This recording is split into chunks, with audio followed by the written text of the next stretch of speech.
هشام اتحكم عليه بأربع شهور. دخل طبعا بوسي ما سألتش عنه ولا حاولت تتواصل معاه، رغم ان هو بيحكي وبيقول ان هي معاها مخالصات ومعاها طليق. الفنانة بوسي بيتهمها بالجحود. بيتهمها بالجحود. بيتهمها بالجحود. يا ترى ليه طليق الفنانة بوسي بيتهمها بالجحود؟ ويا ترى ايه كمان اسباب الطلاق اللي ادت لطلاق الفنانة بوسي من جوزها هشام ربيع؟ هنعرف مع بعض النهاردة في الفيديو ايه سبب اتهامه لها بالجحود. كلكم عارفين طبعا المشاكل اللي كانت بين بوسي وكان بين طليقها ابو ابنها فطين الله يرحمه. كان في بينهم وبين بعض مشاكل على فلوس واوراق وشيكات. اتدخل طليقها الحالي اللي هو الاستاذ هشام ربيع عشان يحل الموضوع. فأثناء تدخله في إن هو يحل الموضوع طبعا طليقها أبو ابنها اتهموا إن هو خد منه الشيكات وقطعها، وبدأ يحصل بينهم خلافات، وبدأ إن هشام ربيع يهرب ويسيب المكان وساب الدنيا لبوسي وكده. بس كده الحكاية ما احنا عارفين القصة دي. لا، الموضوع مش كده. الموضوع ان هشام بعد عن بوسي 5 اشهر. في خلال ال5 اشهر، بعد ال5 اشهر اتحكم عليه ب4 اشهر بعدهم.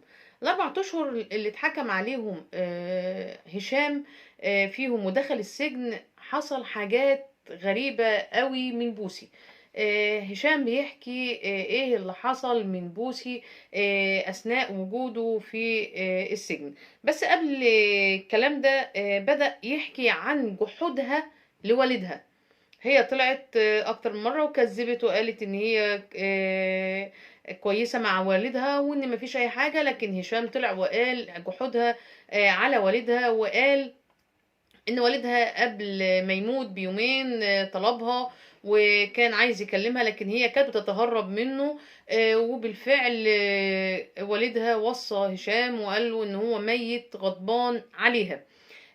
وهشام برضو بيذكر وبيقول ان هو كان بيساعد والدها في المعيشة. هي كانت بتديله على ما اعتقد 15,000 جنيه للمعيشة، وهو كمان كان بيساعد وكان بيرد على الراجل، يعني يقول لها ردي على باباكي ولا كده. فكانت بتطنش وتنفض. واخر مكالمة كانت معاه قبل ما يموت بيومين، وبالفعل بعدها الراجل توفى والدها، والبقاء والدوام لله الله يرحمه. ده بالنسبة لجحودها لوالدها اللي هو بيحكي عليها هشام. هشام بيقول وبيحكي على جوازه ليها، وقد ايه هي كان يعني زي ما بيقول الستات اقدام. بيتكلم بيقول ان هو تاني يوم جوازه لبوسي فجأة بص لقى خسر 350 ألف دولار. 350 ألف دولار يعني فيما يعادل 16 أو 17 مليون جنيه. طبعا هو قال معقول، يعني ايه اللي بيحصل ده او ايه اللي بيجرى؟ طبعا ما خدش في باله، قال لا بلاش احط في بالي ان الستات ادام وكده، والموضوع يتطور ويتطور عندي. عدى هشام كل المراحل ديت واتحكم عليه ب4 شهور. هشام اتحكم عليه ب4 شهور. دخل طبعا بوسي ما سألتش عنه ولا حاولت تتواصل معاه، رغم ان هو بيحكي وبيقول ان هي معاها مخالصات ومعاها ورق يعني يطلعوا براءة، او ان هو يبقى خارج المكان اللي هو فيه. يعني هي بمعنى اصح ما سألتش عليه نهائي. قال كانت فاضية لحفلاتها، لأغانيها، للأفراح اللي هي بتروحها، للأماكن بتاعتها، يعني لشغلها وبس، ونست خالص جوزها هشام. هشام بيحكي برضو بيقول ان هو قعد متجوزها سنة ونص. السنة ونص دول فيهم منهم 5 شهور كان يعني هربان والعدالة كانت بتدور عليه، والاربعة التانيين فيهم اللي هم الحبس. بيتكلم برضو ان زوجته الأولانية أم أولاده هي اللي كانت بتزوره في محبسه، هي اللي مسكت شغله. طبعا هو عنده شركات عقارية وغير كده، هي اللي بدأت تدير الدنيا وتاخد بالها من الأولاد وكده. يعني بدأت تهتم بحياة جوزها وتسأل عنه.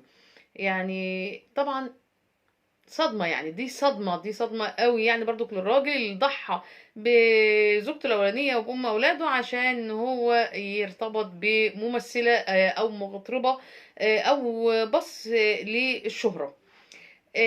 هو بيتكلم ان هو اتصدم في جحودها له. بيتكلم برضك ان هو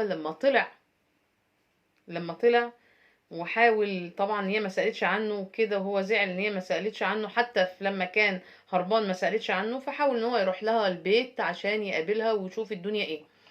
وهو رايح يقابلها في البيت، الشغالة طبعا طلعت أو المديرة المنزل عندها طلعت فتحت الباب، وبيحكي إن الباب اتفتح نص فتحة كده.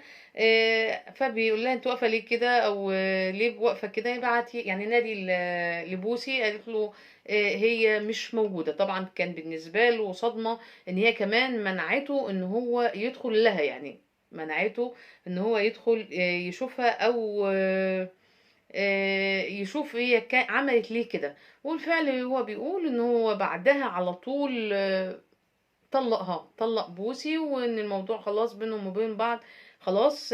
وبيتكلم ان هو غلط في حق مراته، وبيتكلم حقيقي ان الواحد لازما يكون يختار بنت الاصول اللي هتحافظ عليه وتحافظ على بيته وتحافظ على اولاده وتحافظ على امواله وتحافظ على كل حاجة له. طبعا مش أول مرة نسمع عن بوسي المشاكل ديت.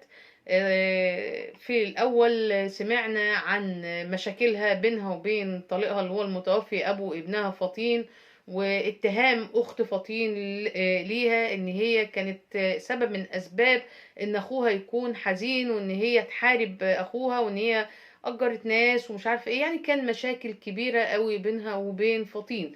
وسمعنا برضو على موضوع والدها، وان هي طلعت كذبت وقالت اللي بينها وبين والدها، لكن اثبت النهارده هشام ربيع ان هي ما كانتش بتبر والدها، وان كان في بينها وبين آه، والدها بعض من الجحود. آه، طبعا موضوع يعني مش عارفة يعني أرد عليه أقول إيه، بس هقول يعني أهم حاجة الاختيار، والاختيار كويس، والواحد لازم يختار شريكة حياته بتمعن وبتفكير كويس. وبنت الأصول طبعا بتقف دايما في ظهر جوزها وبتسنده في كل حاجة. ايا كان، حتى لو هو غلطان بتقف لغايه لما بتقف في ظهره لغايه لما يقف على رجليه وتوصله لبر الامان. حبايب قلبي، اتمنى يا رب ان حلقه النهارده تكون خفيفه على قلبكم. ما تنسوناش كده باللايك بتاعكم الكريم اللي انتوا دايما بتدعمونا بيه، وما تنسوناش كده بكومنت حلو كده زيكم. قولوا لنا ايه رايكم النهارده في حلقتنا، وايه رايكم في اللي بوسي عملته مع طليقها هشام ربيع، وايه اللي عملته مع والدها. وفي رعايه الله وحفظه، مع السلامه. سلام.